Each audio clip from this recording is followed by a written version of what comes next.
আমরা এসেছি রংপুর থেকে, সুদূর রংপুর থেকে, সেই এরশাদের আমাদের স্বৈরাচারী এরশাদের এলাকা থেকে। সেখানে আমাদের কোনো আর স্বৈরাচারী এরশাদের পতন হয়েছে যুগ যুগ ধরে আমরা জানি, এবং স্বৈরাচারী হাসিনারও পতন হয়েছে। এই পতনের নেতৃত্ব দিয়েছেন জনাব তারেক রহমান। বাংলাদেশে 18 কোটি মানুষের প্রাণের স্পন্দন এই তারেক রহমানের এই দীর্ঘদিন পর যে আসছে আজকে মাঠে, সেই আমাদের প্রাণের প্রিয় তারেক রহমান আজকে আসছে।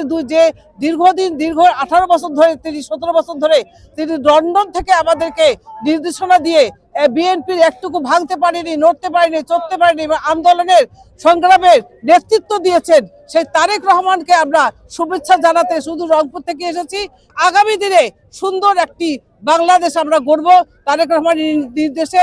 আওয়ামী লীগ যেভাবে আমাদেরকে অন্যায় অত্যাচার করে তারেক রহমানকে নিশ্চিহ্ন করার জন্য, বেগম খালেদা জিয়াকে নিশ্চিহ্ন করার জন্য মিথ্যা মামলা দিয়ে বিদেশে পাঠিয়েছে, কোমর ভেঙে দিয়েছে, মাজা ভেঙে দিয়েছে। এই চিকিৎসার পর দীর্ঘদিন পর উনি আসছেন।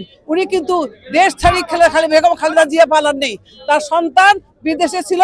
বিদেশে থাকার পরেও চিকিৎসা শেষে আজকে আন্দোলনের পর তিনি দেশে আসছেন, কোনো রকম বাধা নাই। আর এই স্বৈরাচার যখন পালিয়েছিল তার আগে তিনি বলেছিলেন তারেক রহমান আয় আয় আয়।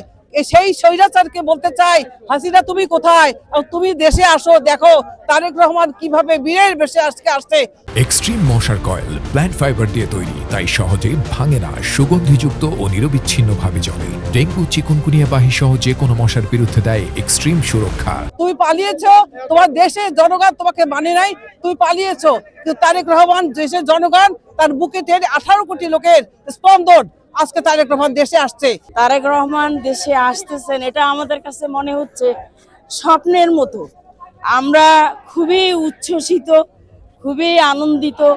ওনাকে অভিনন্দন জানানোর জন্যই আমরা এখানে আসছি।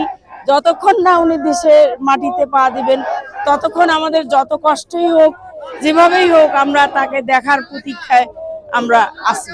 উনি যেভাবে নির্যাতিত হয়েছেন এই স্বৈরাচারী সরকারের কারণে, তো আমরা ওনাকে সুস্থ সবল হয়ে দেশের মাটিতে ফিরে আসবেন, আগামী দিনে আমাদের দেশের নেতৃত্ব দিবেন, আমাদের দেশের প্রধানমন্ত্রী হবেন, এই আশায় আমরা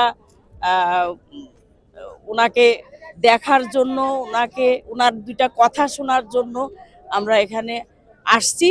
আমরা না দেখা পর্যন্ত, না শোনা পর্যন্ত আমরা যাচ্ছি না। আমরা যদি 17 বছর নির্যাতিত হইতে পারি, 1 রাত 2 রাত, এটা কোনো আমাদের কোনো ব্যাপার না। আমরা যদি দাঁড়িয়ে থাকি তাও আমাদের মনে কষ্ট জাগবে না। আমাদের কাছে মনের মধ্যে এত একটা আনন্দ উৎসাহ হয়েছে যে আমরা রংপুর থেকে, এই ঠান্ডা, রংপুরে কিন্তু খুব ঠান্ডা, এই ঠান্ডার মাঝেও আমরা আছি। আজকে আমরা যদি রাতে না খেয়েও থাকি, রোজা থাকবো রাত দিন।